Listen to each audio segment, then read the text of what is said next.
Thanks, Craig, and it's absolutely fabulous to be here after 3 or 4 canceled flights and wondering if our speakers would make it. It's really a great opportunity to be here for a really good workshop, I'm sure. This morning, it's part of a longer story about determining risk from food substances. In effect, it's not the beginning, and I'm sure it won't be the end, but we're looking for what we call forward progress. The question of adverse effects and substances in food has been evolving, and I think you'll hear that word quite a bit today. The scientific field providing, I think I can get a slide up here.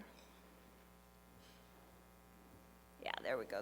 The scientific field surrounding food safety developed initially to consider what is adverse relative to contaminants and toxins and things such as microbiological hazards over here.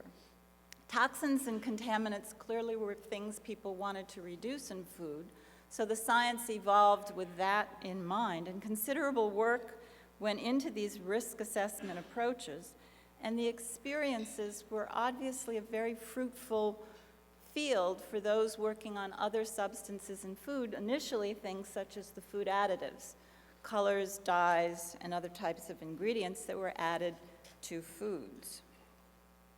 It then began to move into the direction of classic essential nutrients and these other bioactives. So you had a long history of the methods starting here, and now we're at the point where we're beginning to consider these kinds of things using, in some ways, the same methods. Really, the history evolved and involved toxicologists and related scientists working with their knowledge and experience to help nutritionists and related scientists to work with nutrients. And nutrients required sometimes different models, so you got a lot of back and forth. What we have here on the left is some of the initial work done by the Institute of Medicine to define the approaches for establishing tolerable upper levels for nutrients as part of the dietary reference intake paradigms. I think we can say that this is where the idea of adverse began to emerge, but if you take a look at this book, it really isn't as meaty in terms of what's adverse as we'd like. And so again, it was a kind of evolving thing. They were feeling their way through. From my experience, I might say that the overall translation, as you move down that continuum we just saw, is a little bit of both sides talking past each other. In 2005, the World Health Organization placed a group of toxicologists and a group of nutritionists in a room, and I unfortunately was the project officer, and said, do not come out until you've built on this IOM framework in terms of nutrient risk assessment. After 5 days of very difficult, I still have gray hairs from these 5 days of conversations, the report on the right was issued. And it did advance it in terms of what's adverse, how you do risk assessment for these other substances in food. But it really didn't answer all of the questions and certainly didn't get at all of the problems. I mention this only because many of us know firsthand the challenges involved in the kinds of conversations we're hoping to have today. In this respect, it's important that we say our focus is not nutrition versus toxicology, but rather what are the ways in which the substances of interest are different, and how does that difference alter or not alter the way we regard these substances as adverse.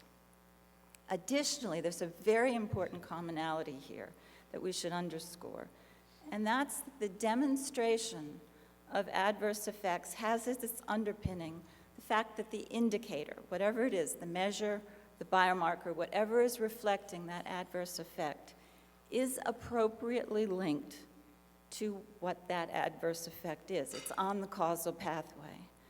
As the title of our program suggests, perturbation is of interest, but you can't leap from perturbation to assuming you have an adverse effect. Also, our focus is on science and methodologies, and for now we're sidestepping the regulatory paradigms and definitions that may differ on the basis of non-science factors. As probably many of you know, the same evidence, when used for one purpose, can in fact come up with a different answer for a different standard of public health protection. And then, not unexpectedly, as you'll see from our discussions today, we've come to recognize that obtaining the data to demonstrate adverse is challenging. You can't implement human studies intended to cause harm, and animal models can be problematic for some of our questions. So in the absence of such studies, what are the acceptable data and the acceptable approaches? This morning, we hope to foster a better understanding of the array of food substances that come into play and the array of the kinds of data that are available or need to be available to pin down this concept of adverse.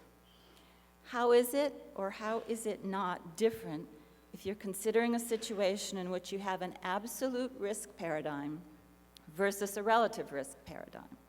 How is it or how is it not different if the endpoint of interest is a multifactorial chronic disease?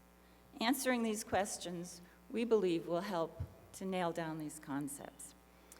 Some of us ask if we're trying to push a square peg into a round hole. And others ask, why aren't all approaches essentially the same? Can't we be reductionist about this? We're hoping that this workshop pokes at these questions in new and creative ways, and we're grateful for all of our speakers and their contributions.